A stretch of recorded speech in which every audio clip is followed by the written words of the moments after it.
அனைவருக்கும் வணக்கம். Government jobs mentor YouTube சேனலில் இப்போ தான் ஃபஸ்ட் டைம் பார்க்குறீங்கன்னா சப்ஸ்கிரைப் பண்ணிவிட்டு பாருங்கள். தொடர்ந்து கவர்மெண்ட் ஜாப்ஸ் அப்டேட் இந்த சேனலில் கொடுத்துட்டு வந்துட்டுருக்கோம். சவுத்தர்ன் ரயில்வேயில் 3500க்கு அதிகமான அப்ரெண்டிஸ் ட்ரைனிங்க்கான ஒரு நோட்டிஃபிகேஷன் இப்போ லேட்டஸ்ட்டாக ரிலீஸ் பண்ணியிருக்காங்க.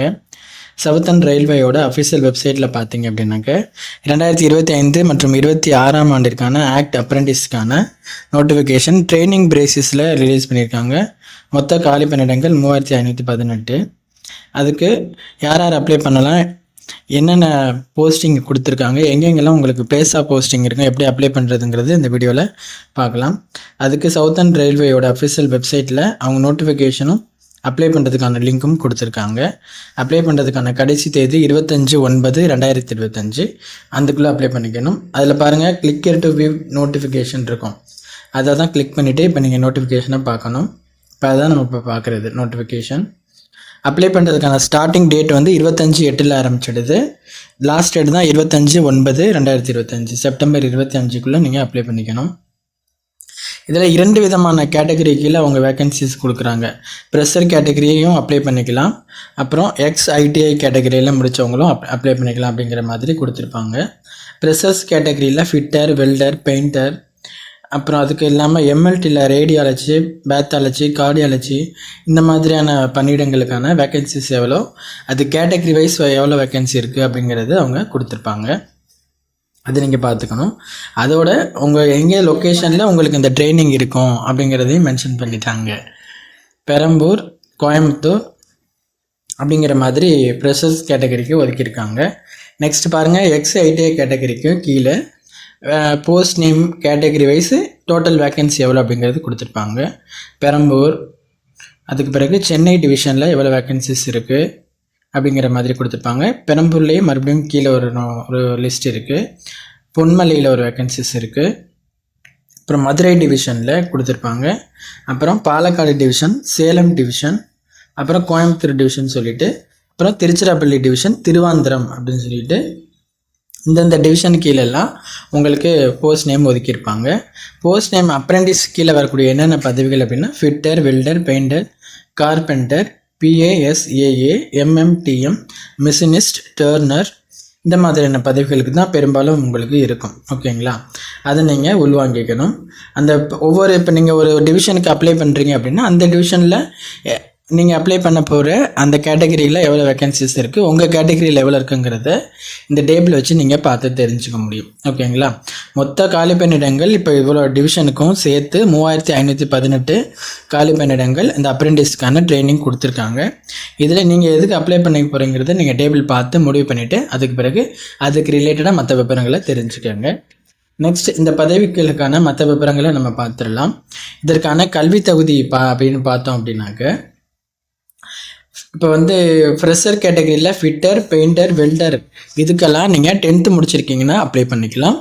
அடுத்து medical laboratory technician, radiology, pathology, cardiology இதுக்கு நீங்கள் 12th முடிச்சிருக்கணும். அதாவது 12th ஃபிசிக்ஸ், கெமிஸ்ட்ரி, பயாலஜி வச்சு படிச்சுட்டு இருந்தவங்க அப்ளை பண்ணிக்கலாம். அதுக்கு பிறகு XITI அந்த கேட்டகரி கீழே வர்ற எந்த டிவிஷன்லையாச்சும் நீங்கள் அப்ளை பண்ணுறீங்க அப்படின்னாக்க, அதாவது fitter, machinist, MMV, turner, diesel mechanic, carpenter, painter, welder, wireman, advance welder, plumber, draughtsmen's அதில் civil, mech, RNAC, electrician, electronics mechanic, secretarial assistant, stenographer, information and communication technology system maintenance, COPA, PASSC இந்த ஃபீல்டுக்கெலாம் நீங்கள் apply பண்ணுறீங்க அப்படின்னா அதற்கு கல்வி தகுதி 10th முடித்தது மட்டும் இல்லாமல் அதுக்கு சம்மந்தப்பட்ட அந்த ஃபீல்டுக்குள்ளே நீங்கள் ITI முடிச்சிருந்தீங்க அப்படின்னா அதுக்கு அப்ளை பண்ணிக்கலாம். அதை நீங்கள் உள்வாங்கிக்கோங்க. ITI முடித்தவங்க அந்த XITI கேட்டகரி கீழே வர்றவங்க போஸ்ட்டுக்கு அப்ளை பண்ணுறீங்கன்னா கண்டிப்பாக நீங்கள் அந்த ஃபீல்டில் ITI கம்ப்ளீட் பண்ணியிருக்கணும். இப்போ ப்ரெஷர்ஸ் 10th நீங்கள் குவாலிஃபிகேஷனில் அப்ளை பண்ணுறீங்கன்னா உங்களுக்கு 6000 ரூபா சம்பளம் கொடுப்பாங்க பெர் மந்த்துக்கு. அதே ப்ரெஷர்ஸில் 12th ஸ்டாண்டர்டுக்கு உள்ள போஸ்ட்டுக்கு நீங்கள் அப்ளை பண்ணுறீங்கன்னா 7000 ரூபா பெர் மந்த்து கொடுப்பாங்க. XITIக்கு நீங்கள் அப்ளை பண்ணுறீங்கன்னா உங்களுக்கு 7000 ரூபா பெர் மந்த்துக்கு கொடுப்பாங்க. வயது வரம்பு பார்த்தீங்க அப்படின்னா 15 வயது குறைந்தபட்சதாகவும், அதிகபட்சம் ப்ரெஷர்ஸ்க்கு 22 வயதாகவும், XITIக்கு அப்ளை பண்ணுறவங்களுக்கு 24 வயதாகவும் கொடுத்துருப்பாங்க. வயது தளர்வு உண்டு. ஓபிசி என்சிஎலுக்கு 3 வருடங்களும், எஸ்சி எஸ்டிக்கு 5 வருடங்களும், பிடபிள்யூபிடி கேண்டிடேட்ஸ்க்கு வந்து 10 வருடங்களும் உங்களுக்கு வயது தளர்வு கொடுக்குறாங்க. அது தெரிஞ்சுக்கோங்க. நீங்கள் அப்ளை பண்ணதுக்கு பிறகு இது எப்படி உங்களை தேர்ந்தெடுப்பாங்க அப்படின்னா, மெரிட் லிஸ்ட்டில் செலக்ட் பண்ணிவிட்டு டாக்குமெண்ட் வெரிஃபிகேஷன் கூப்பிடுவாங்க. எக்ஸாம் அது மாதிரி எதுவும் கிடையாது. நீங்கள் அப்ளை பண்ணிட்டீங்க அப்படின்னா உங்களை செலக்ட் பண்ணிவிட்டு டைரெக்டாக கூப்பிட்டுருவாங்க. அதுக்கு பிறகு நீங்கள் அந்த டாக்குமெண்ட் வெரிஃபிகேஷனுக்கு நீங்கள் போகிற மாதிரி இருக்கும். இந்த பதவிக்கு அப்ளை பண்ணுறதுக்கு அப்ளிகேஷன் ஃபீஸ் இருக்குது. அது என்ன அப்படின்னு பார்த்தீங்கன்னா, 100 ரூபா உங்களுக்கு அப்ளிகேஷன் ஃபீஸ் இருக்குது. ஒரு சிலருக்கு அப்ளிகேஷன் ஃபீஸ் கிடையாது. எஸ்சி எஸ்டி பிடபிள்யூபிடி உமன் கேண்டிடேட்ஸ்க்கு வந்து நீங்கள் இந்த அப்ளிகேஷன் ஃபீஸ் கட்ட வேண்டியதில்லை. மற்ற எல்லாருக்கும் 100 ரூபா அப்ளிகேஷன் ஃபீஸ் பே பண்ணுற மாதிரி இருக்கும். இப்போ நம்ம இந்த சவுத்தர்ன் ரயில்வே கீழே வர்ற வேக்கன்சிஸ் அப்ரெண்டிஸ்க்கான போஸ்ட் என்ன, எந்தெந்த டிவிஷனில் இருக்குது, யார் யார் அப்ளை பண்ணலாங்கிறது பார்த்தோம். எப்படி அப்ளை பண்ணணும் அப்படின்னாக்க, இந்த பேஜில் புதுசாக நீங்கள் அப்ளை பண்ணுறவங்க ரிஜிஸ்டர் அப்படிங்கிற ஆப்ஷனை கிளிக் பண்ணிங்க அப்படின்னாக்க உங்களுக்கு இங்கே ரிஜிஸ்டர் பண்ணுறதுக்கான ஆப்ஷன்ஸில் ஆரம்பிச்சிருவாங்க. இது மூலியமாக தான் நீங்கள் அப்ளை பண்ணணும். ஃபஸ்ட்டு எடுத்தோன்னே உங்களுக்கு யூனிட் செலக்ட் பண்ண சொல்லுவாங்க. Central work shop Golden Rock, carriage works Perambur, signal and telecom work shop அப்படின்னு சொல்லிட்டு இருக்கு இல்லையா. இதில் நீங்கள் ஏதாச்சும் ஒன்று செலக்ட் பண்ணிக்கணும். இதில் நீங்கள் பார்த்தீங்கன்னா தெரியும் கேட்டகரியில் எந்த இதில் உங்களுக்கு வேக்கன்சிஸ் இருக்குது அப்படிங்கிறது. புரியுதுங்களா? இப்போ இந்த பஸ் பாருங்கள், ஏன்னு கொடுத்த ஒரு நேம் இருக்கு இல்லையா, இதுதான் யூனிட்டுன்னு சொல்கிறது. ஓகேவா? இப்போ நீங்கள் இந்த இதில் நீங்கள் ஒரு போஸ்ட்டுக்கு அப்ளை பண்ணிங்கன்னா இந்த யூனிட்டை செலக்ட் பண்ணணும். அப்படி நீங்கள் பார்த்துக்கணும். ஓகேவா? அதை பார்த்து தான் நீங்கள் அப்ளை பண்ணணும். உதாரணத்துக்கு இப்போ நான் ஃபஸ்ட்டு இந்த கேரேஜ் இதை செலக்ட் பண்ணுறேன். அதில் ஃப்ரெஷர்ஸா ஐடிஐயா அப்படின்னு சொல்கிறோம். இப்போ நான் ஐடிஐன்னு செலக்ட் பண்ணுறேன்னு வச்சுக்கோங்களேன். எந்த டிவிஷன், சென்னையா, அதில் எந்தெந்த டிவிஷன் இருக்குதுன்னு அவங்க காமிச்சிருவாங்க.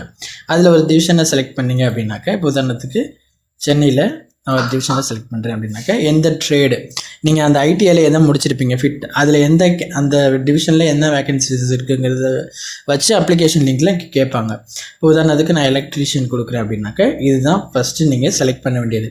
இப்போ இந்த விவரங்கள் எல்லாத்தையுமே நீங்கள் எந்த யூனிட்டுக்கு அப்ளை பண்ணுறீங்க, எந்த போஸ்ட்டுக்கு அப்ளை பண்ணுறீங்க, ப்ரெஸ்ஸஸ்க்கா ஐடிஐ கீழே வர்றதுக்கா, எந்த டிவிஷனுக்கு பண்ணுறீங்க, அப்புறம் என்ன ட்ரேடுக்கு பண்ணுறீங்க அப்படிங்கிறத நீங்கள் நோட்டிஃபிகேஷனில் அந்த டேபிள் வேக்கன்சிஸ் டேபிள் கொடுத்துருக்காங்க இல்லையா, அதை கொஞ்சம் பொறுமையாக பார்த்துட்டு நீங்கள் செலக்ட் பண்ணிவிட்டு அதுக்கு பிறகு அப்ளை பண்ண வரணும்.